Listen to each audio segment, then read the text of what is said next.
we're getting waxed by plus 50, mind you. The ref threatens to tech Calais. And we're like, you're gonna give us a tech and we're getting our ass beat right now? We're gonna get a tech? That's really weird. That's really weird. Like, and the game's over, so you're like just doing too much. And then they're like, Coach, you need to get your assistant. She's not the head. Duh, duh, duh. I'm like, we're getting beat by 50. Aren't there bigger fish to fry? Like the interview said, like, my fault that I'm cute and I play basketball. Like, girls can be cute and coach. What's up, y'all? Welcome back to another episode of the Kyrie Rashi Show. And I'm so glad that you decided to come back for more. So, what's up? What's up is that it snowed. I'm in the midst of battling off a sickness. You can see it in my eyes. You can hear it in my voice for sure. Uh, yeah, man. I literally just put my hair into a bun for the camera. That's really all I got. What else is up? Uh, I cooked my own food for my Dia de Gracias. Um, I made deviled eggs. I made some chicken breast, and it's like that's so interesting because I don't even like chicken. So like, why did I do that? Like, it was cool. It was the first time I put it in the oven. I made deviled eggs. I made mustard greens, chicken, and like I said, it's really interesting that I decided to do that. But like, I wasn't making no turkey or nothing, and I know I needed meat, and I eat salmon every day, and I just had steak. So I was like, and this is the first time I didn't like, because chicken breast, if you don't cook it right, chicken in general, like, it could still be pink, and chicken breast be thick. So I was gonna, beat it, beat it. I was gonna beat it, but then I was like, nah, I'll just put that bitch in the oven. You know what I'm saying? I got the oven on, might as well. So I seared it, crisped it up, and then put it in the oven for like 15 to 20 minutes, and it turned out good. What else do I have? I got Hawaiian rolls. I got the Marie Callender's apple pie. Really taking it back. I haven't had that pie since like we had it as kids, for real. What else did I make? Oh, I made mac and cheese. Duh. I made yams. I made a charcuterie board. I won't say what I usually say, but I made that as well. And I really did try to make small portions, but like I made one pan of macaroni. I made one little pot of greens. But I'm still gonna give some away because I'm like, no, it's too much. Last year we made so much food, and I'm the only one who eats leftovers, so I literally split it all up and froze it. And why did I eat it all? I literally ate it all, but not this year. So I just, yeah, I'm gonna give like, already packed some greens up. I'm gonna give half my rolls away. I'm gonna give like probably half of the mac and cheese away. I literally only cut maybe a row, and it's been a few days. Only like a row into my full pan of mac and cheese. So I'm gonna cut like half of that and send it away because I cannot. The yams, I feel like I could finish that off. The greens, I bought 5 bunches, but my pan or my pot wasn't big enough. So basically, I'm giving away greens, but I'm like, I have a whole, not a whole bunch more. I got like 1 to 2 bunches left, to where I'm like, okay, I guess I'm just gonna make it again. And because I've been fighting off this sickness, I've been making kind of like a soup because I was gonna buy some pho. I was like, nah, girl, you better just use that broth from the greens, okay? From the greens. Make some rice and then use some of that chicken breast. So it's been like a little greens, chicken breast, rice broth soup. And that's literally all I've eaten today, and some Hawaiian rolls. Deviled eggs is gone. Knew that. Charcuterie board gone. I could make a bunch of those at any time now. I ain't ate breakfast or nothing for real. Is that due to sickness? Probably. And I'm finna start my period too. And it's like, dog, the last time I was sick, which was probably in like, was it October or before that? Might have been September. I was on my period as well. Took me out. Took me out. And it's really hard for me because it's like I'm trying. Well, today hasn't been hard to like not really eat other than the little broth in the, you know. But like usually after Thanksgiving meals, I I don't be eating my regular breakfast. Like my breakfast just be oatmeal, turkey sausage or bacon, and a fruit like a banana or some grapes or something. I ain't ate that in a few days. Yeah. And then it's like the dessert is like ice cream that's not good for you, but it's like I want that and I need that. So I gotta have that. You know what I'm saying? So that's really, I mean, I wish I was on that, but I really been on the tea, the lemon water and honey, and the greens, chicken breasts, and broth with some rice. Um, Basking in a new adventure this week. It snowed. Did I say that? It snowed last night. I'm a ball baddie. But as you can see, there ain't no blonde, only in the bun right now. I'm really trying not to put in braids just yet. That's really what's going on. But anyways, after all that yapping, what I came to talk about today is women in male dominated fields. Okay? So, what had happened was this episode is inspired by women in male dominated fields, specifically sports, okay? As you know by now, Kalei and I are two black, okay? Black, one gay as well, women in Colorado coaching boys basketball, okay? So there's just a lot of things going on there, all right? We're coaching boys basketball, two black women with a majority black staff, um, in a white dominated area. And there's just realities that come with it that many may not like to acknowledge, but I would love to acknowledge it here.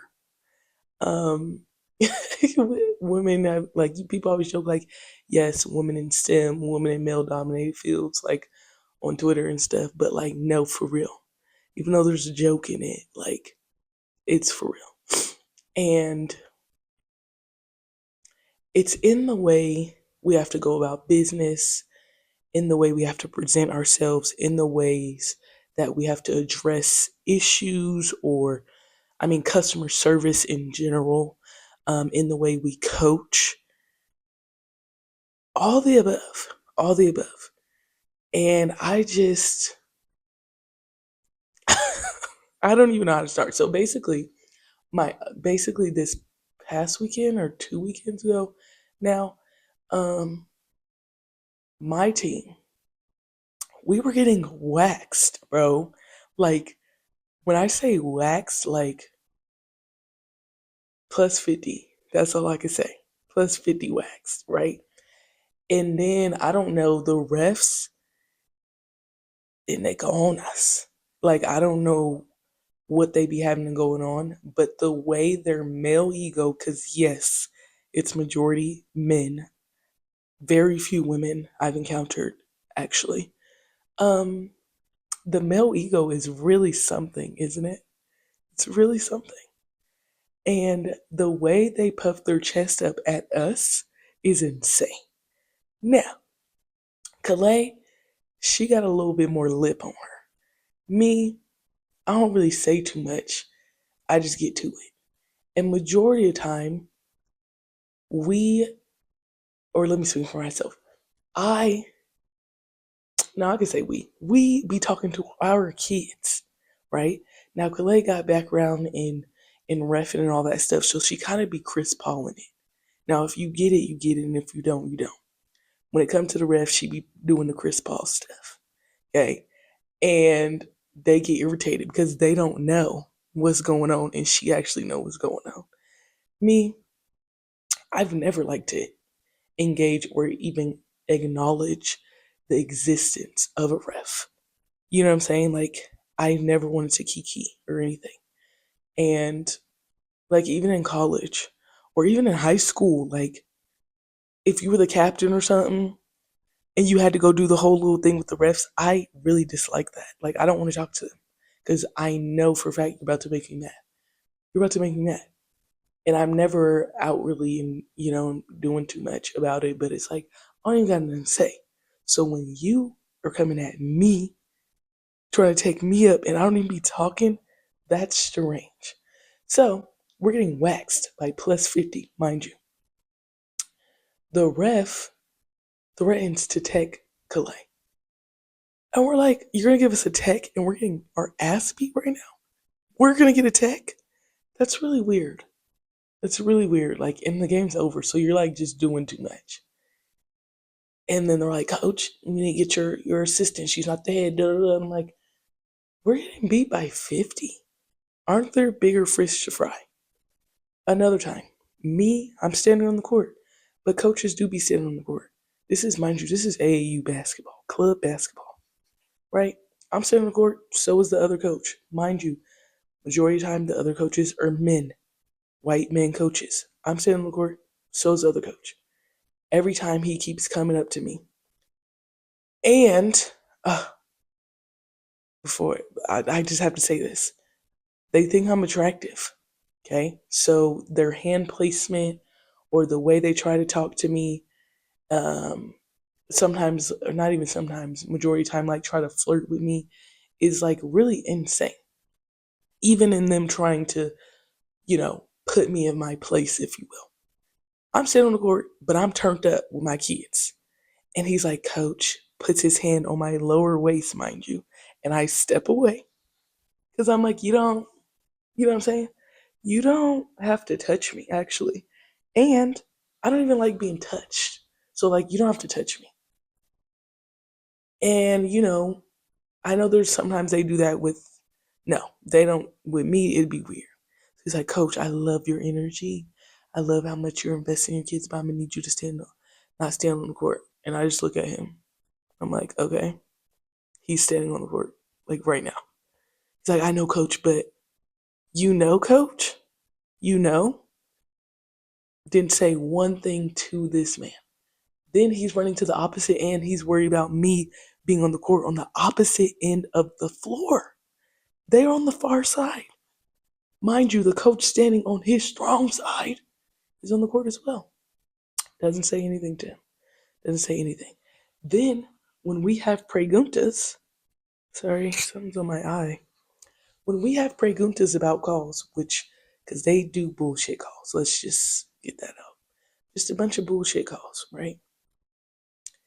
We have questions, and sometimes there's a tone. Like we talk about in sports in general, or even like, I don't know, in business or relationships, sometimes there's the heat of the moment.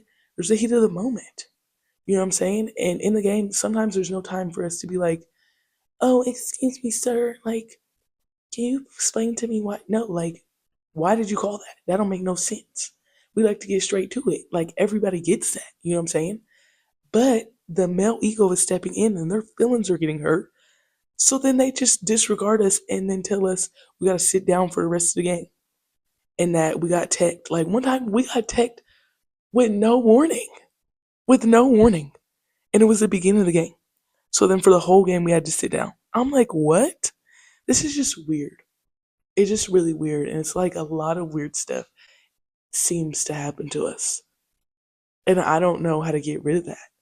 And you can just tell they're very triggered because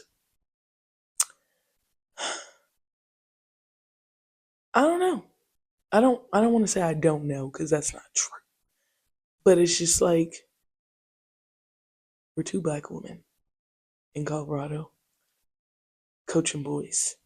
And it's like, oh, these two women, mind you, they would say girls is coaching boys.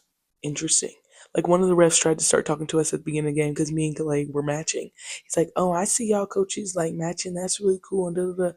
and Kalei was trying to talk about the basketball game, and he was trying to chat, and Kalei was talking about the basketball game, and then he got mad, and he was like, "Oh, well, then I could have called this," and she's like, "Well, if he did it, then you should have called it that way. Then, like, your threat is not moving nobody. Is the point? It's like if you seen that he fouled, then call the foul on our kid. If you seen that he traveled, then call the travel on our kid." But it's like we always talk about it. We don't reap the benefits of teaching good basketball, and that happens a lot of times overall, right? In the way we even go about it on a day to day basis. And we're trying to instill morals and keep quality, and we don't really branch out and have a lot of things going on. Like when you think of the grand, or like you think of club teams in general, right? It's like a bunch of teams, a bunch of different coaches, and then some big programs just have like parent volunteers who don't really know what's going on. Whereas we have people who know what's going on, who've played professionally, who've coached at the high collegiate level, who just has like credible experience. And that is not enough. That's not enough. And we're in a season where we have lost a lot of people. Not too many. Not I'm not like I don't want to sound dramatic, but like it is a lot. You know what I'm saying? It's a lot. And we try to do things by the book. We try to be as transparent as possible, as honest as possible. And there is just a large vision, a larger vision that we have that, okay, AAU is looked at and club teams are looked at as just like money makers and people who take advantage, even training. People who are taking advantage, who got money and da da da, who just trying to make money. It's not the case. The amount of like people we've, helped, it's like, it just is what it is. Like, you reap what you sow, God is going to bless you in whatever ways you like put out. What you put out, I feel like you're going to get back. And I'm learning that with money as well. But just in teaching, it's like, yeah, training is expensive, but if you can't afford it, okay, we still want you to come to the gym. You know what I'm saying? And like for me, especially, I love the people because that's who I feel like I was, who are just like raw and, just have the hustle, and then they come in and they want to get better, and they do get better. And we've had a lot of cases with kids, you know, specifically me, where I've had maybe 4 to 5 like special ones. I could be missing some. Like since I've been out here in Colorado, special ones I've made connections with that I've seen true growth. Like I've had a lot of one-on-ones with, like, who take what I'm telling them and really be out there putting it to work. And I've lost a lot of them. I've lost the majority of them. And it hurts. And it's like, dang, like if you could just get the people who stay down for the vision, who stay down for the come up, and understand that one day it is going to give what it needs to give. And women in male dominated fields, man, we're I'm learning that more people than not are not willing to do the hard work or be in the building blocks of anything, right? Like people want everything now, and it's if you're damned if you do and you're damned if you don't. And being two black women in this sports world where it's majority men, white men especially, where they may seem like they know what's going on, or they maybe have like their business plan fully set out. When you think of Chosen Hoops, it hasn't been around for long. It's in the beginning stages of it, so it's like kind of inconsistent change right now, because as we continue to grow, we continue to learn, and things change. Whereas you have bigger clubs who have figured that out already, and they've been set in stone, and they have a blueprint, and they repeat it and they repeat it and they repeat it. And that's the part that I think about. So we don't have the grace as much as other people do. Um, we're expected to know and to have things figured out and to have the answers and to answer every phone call. And mind you, Calais is 29 and I am 26. You know what I'm saying? So then it's like that other part too, where we're trying to earn respect being young as well. And people always talk about, like, I got out of coaching because of the parents, the parents, the parents. And then it's like when you think of teachers, it's like parents, parents, parents. And there's a lot of stuff you deal with, but it's like no vision, no vision. You know what I'm saying? Like, if you have a vision and a greater uh, quest, if you will, just stay down. I promise you, if you stay down, you're gonna be all right. And that's not enough. That's not enough for a lot of people. Um, and even when people have left, it's like, oh, I love what you do here, and I love how you are with the kids, and I love this, this, and that, but this isn't correct, or the gym space isn't right, or this and that. And it's like, we're a club who's been around for like 2 years, and or maybe I've been around for 2 years. So like the gym space has to be figured out. You know what I'm saying? And grand scheme of things, we had a month or two. I say 2 months where the gym space was like fucked up for real. We down bad, not good. And we're on the up and up now. So grand scheme of things, two months versus a whole year versus 4 months versus 3 months, it's not that bad. And that's a part of patience that we're not afforded as much as everyone else, or people who don't look like us, or men.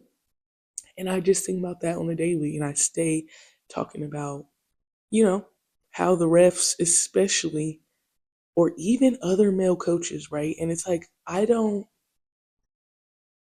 yes, I'm cute. Yes, I'm cute. I'm very cute. But I'm here to coach. You know what I'm saying? Like, I'm here to coach. And the amount of times, like, I'll be sitting down on the bench or something, and a ref comes up to me and is like shaking my head and trying to talk to me, or even opposite coach, and I'm like, dog, you don't do that to nobody else, mind you. Calais be sitting right next to me. They don't do that to her at all, just me. And I had like my two buns in 2 weekends ago, and I don't even feel like I didn't even show up cute. I just showed up like, you know, I didn't have my face wasn't done. My hair was barely done. I had a headband on and my two buns. And it's just like, y'all think I'm cute. And it's like, I'm here to coach.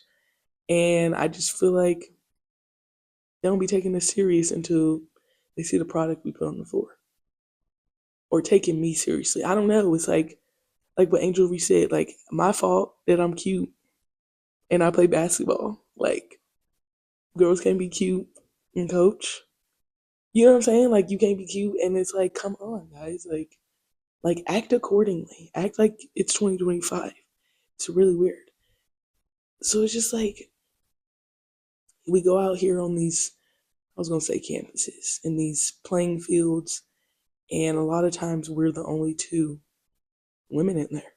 Or you may see one other one. I remember we went to Kansas, and it was another two black women, and they said, like, like, no bullshit, like, it's great seeing two other black women doing this shit because we don't really see that.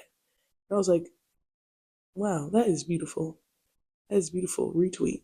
You know what I'm saying? Because you don't see that. And it's good when you are able to acknowledge it. And then you get into stuff where you try to expand, or you try to connect with other people, men, who it seems like you have the same vision, and you find out you don't, sadly. We've had to decline partnerships, or I don't know what else you call it. We've had to decline partnerships and almost take the high road, not like it was a fight, but like almost sell your soul. That it felt like, oh, we're providing this opportunity, we'll give you this, this, and that. You just need to sign over. It's like, well, hold on. hold on now. That's not what we're asking for. Or, you could come over here and do this, this, and that, but you got to give up this. Or you can only have this, or we got to take away this part. And it's like when we come with it. And we come as this package.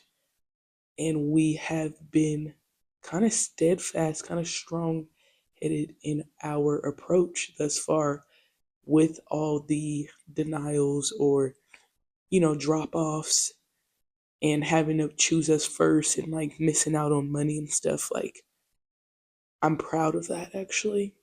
So maybe I need to transition to so now what? I'm proud of all those things I just said. Yeah, I'm proud of all those things I just said because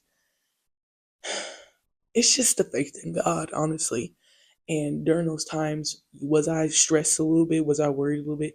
Yeah, but I had to literally just keep going to God about it um, by myself a lot. And then I would like say stuff to Clay, like, God gonna work it out.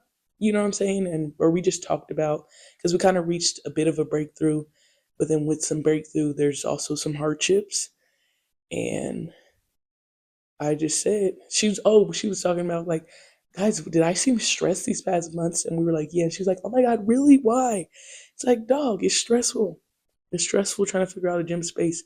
It's stressful when you have a vision and you get people who sign on who think, who you think they're down for the vision, and it turns out, oh, just kidding. Or you lose people, you gain people for a season and lose them for another. You know what I'm saying?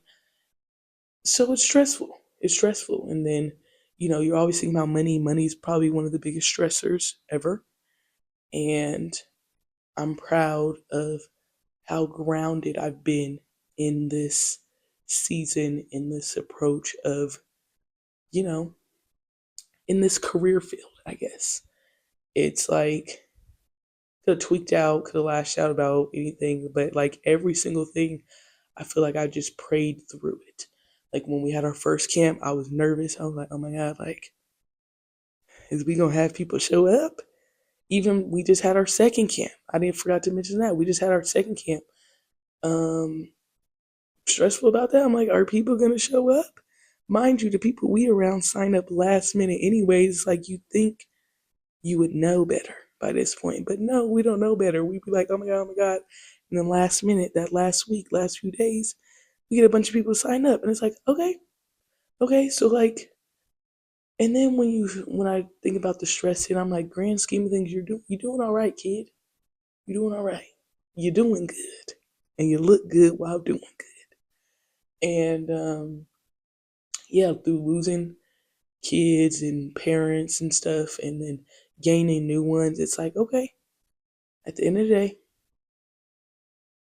we are being true to ourselves, and whoever is going to ride the wave is going to ride the wave, and who doesn't, whoever doesn't, doesn't. And that doesn't mean that we're not taking feedback, we're not taking criticism, how to move forward. That's why things have continuously changed because of the feedback and moving forward. You know what I'm saying? That's, you know, why we had to continue to change and being more business minded and even talking about, loyalty. And we really love and respect loyalty, and we try to give that to the people who have been loyal since day one before I even got here. And then we realize as we go on, it's like you can't expect the customer or whoever to be as loyal to you as you are to them. You know what I'm saying? It's like when you cheated on your barber or your hairstylist. Mariah, I cut my own hair. She pissed off about it. You know what I'm saying? I didn't cheat on her per se. I just did it myself. Now she's stressed that my hair uneven, but I been knew that. And what? I can still put it in a little bun. So, and my hair black now. I think it's just all the blonde is breaking off. My hair is coming back in. Here's to being butterflies in new seasons. Don't hurry, I'm gonna be in the shop soon. Anyways, um, yeah, you just learn a lot. That's what somehow what it really is. You just learn a lot, and things constantly change, and you have to be willing to change and willing to adapt. And I'm one of the most adaptable motherfuckers ever. You know what I'm saying? Get with it or get lost. That should be our motto. Get with it or get lost. And yeah, man. So now what? We always changing. We're continuing to grow. We're establishing the foundation year after year, and I'm proud of where we're at right now at the grand scheme of things through all the ebbs and flows of it all. So I have a question: are you a woman in a male-dominated field? If so, what field is that? And can you tell me a story about it and what happened and what they do? Because they always doing something. And actually, on the flip side of that, if you're a woman in a male dominated field, it's actually all like it's been all that it's cracked up to be. You know what I'm saying? Like you actually haven't had to go through as many hardships or like discriminations or weird stuff. You know what I'm saying? That would be a story I would like to hear. And what field as well, because that is something. I hear the coaching stuff all the time, especially when it's opposite gender. So, those are the questions I have. I kind of got more energy towards the end of that. This is probably a really long episode, but nonetheless, this has been another episode of the Kyrie Rashid Show. Thank y'all for coming back for more. Get at me.